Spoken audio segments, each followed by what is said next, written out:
պատասխանել է խաղաղության պայմանագրի ադրբեջանական առաջարկներին, նախորդ անգամ վարչապետը պարոն Միրզյան ընդհանուր գծերով Հայաստանի մոտեցումները բարձրաձայնել էր, ընդունելի է խաղաղության պայմանագրի ստորագրման պարագայում միջազգային հայցերից փոխադարձաբար հրաժարվելը, սահմանազատված հատվածներում էլ դիտորդների չներկայումը, եթե պայմանագիրը ստորագրված չէ, նշանակում է Ադրբեջանը անհամաձայնություններ ունի, այս դեպքում հայկական մոտեցումները կխնդրեի ասել ինչպես են փոխվել եւ արդյոք փոխվել են, արդյոք հայկական կողմը համաձայն է օրինակ հայցերը հետ քաշել նախքան խաղաղության պայմանագրի ստորագրումը, շնորհակալություն։ Շնորհակալ եմ հարցի համար, իրականում կարծում եմ, որ ձեր բարձրացրած հարցերի պատասխանները կարող ենք հենց հարցի ձևակերպումների մեջ գտնել։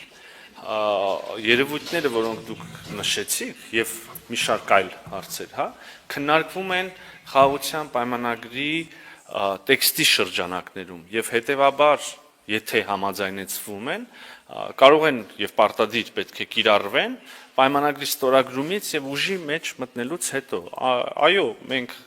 քննարկում ենք նաեւ այնպիսի դրույթներ, ինչպիսիք են օրինակ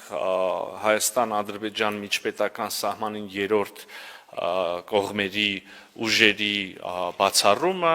այո, մենք քննարկում ենք միմյանց նկատմամբ միջազգային իրավական հարթակներում վեճերից, հայցերից, գանգատներից հրաժարումը, եւ եթե համաձայնվեցվի, ստորագրվի եւ մտնի ուժի մեջ, այս կետերը, ինչպես եւ մնացած բոլոր կետերը, ենթակա են պարտադիր կատարման, մենք արդեն մեր մոտեցումը ադրբեջանական 12-րդ առաջարկի, 12-րդ խմբագրության վերաբերյալ հայտնել ենք եւ առաջիկայում հնարավորություն կունենանք ադրբեջանական կողմի հետ քննարկել